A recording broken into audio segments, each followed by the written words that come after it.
Welcome back to the KOAM Morning News on Fox 14. We're fortunate enough to meet a young gentleman by the name of Wyatt Hensley. Wyatt is a junior at Joplin High School and a member of the FFA organization, and not only here to talk about an upcoming event that they have that can really help us out for Mother's Day, but also to the importance of FFA and really what it's meant for his life and his future. Wyatt, thank you so much for your time this morning, my man.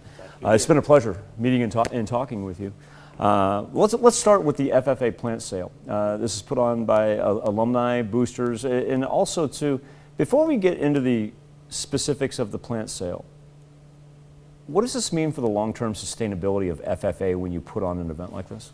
Yeah, so with FFA, this helps raise awareness of our events, like the plant sale. It's a year-round thing, not year-round, but every year. Mm-hmm. And then also as well, it just helps the proceedings that we get from FFA. We can use that money in order to do other events. So this is coming up on Saturday, April the 30th? Yes, sir. Okay, time and location for me. 7 a.m. to noon. And it's going to be at Franklin Technology Center at Joplin High School. And so let's keep that date in mind, folks. This is coming up Saturday, which means we've got Mother's Day.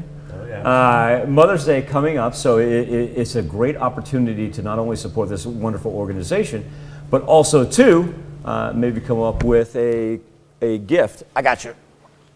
And there you go. You're good, my man. Maybe come up with a gift for mom as well. So, Wyatt, horticulturally speaking, what plants, take your time, you're good. What plants do you think that we'll have in store for us? So some of the plants that we will be having include aloe. We also have different varieties of succulents, as well as other vegetables as pepper, cucumber, and tomato. And then we're also going to be having some ferns.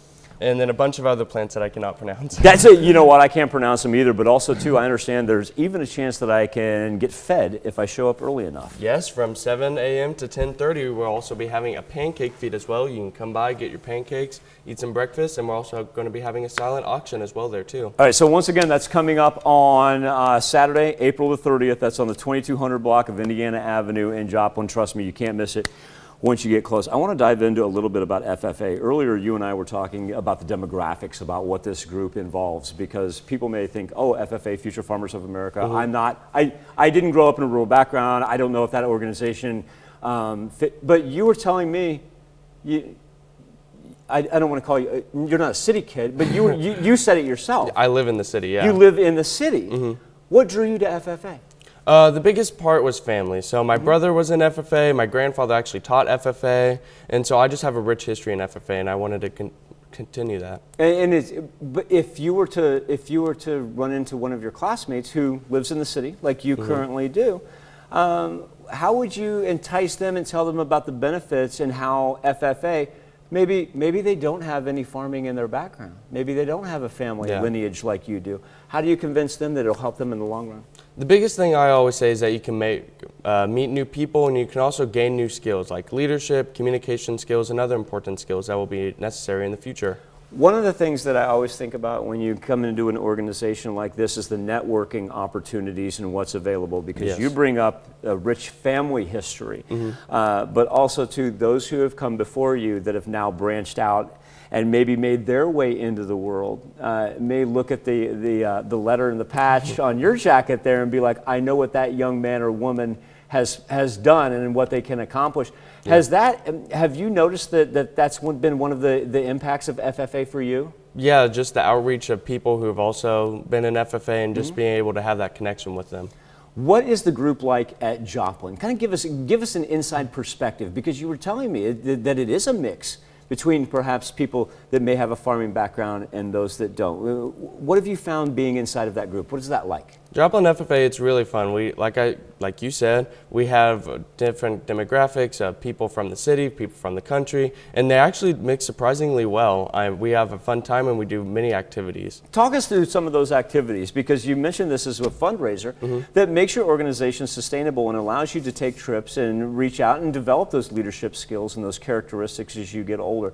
What are some of the other events that you thoroughly enjoy throughout the course of FFA? The biggest thing is National Convention. So that's hosted in October, and I went this year for the first time, and oh my gosh, I had a great time. I got to meet new people. I still talk to some of those people. Congratulations. Yep, and it was just really fun being with people from all 50 states, and then some people from Puerto Rico as well. Really? Yeah. And like I said, that's the networking that Yep. you have right there. Please tell me it was not in Houston, Texas. It was not in Houston, Texas. No, that's Indianapolis, just because Indiana. I would have felt terrible. I would have felt terrible if you're like, and Michael, it was in Houston, Texas. And I would have been like, Should have said that. Oh, no, I didn't do that. Take us to the plant sale one more time coming up this Saturday. Plant sale Saturday, April 30th from 7 a.m. to noon, and that we're also going to be having the pancake feed as well from 7 a.m. to 10:30. Wyatt Hensley, he is a junior at Joplin High School. He is also a member of the FFA organization there. Wyatt, thank you so much for your time. It has been a pleasure sitting down and talking to you and getting to know you. Yep. I wish all interviews, even some of our adults that come in, were as charismatic as you. Well, thank you. Greatly appreciate it. We'll be back with more KOM Morning News on Fox 14 right after this.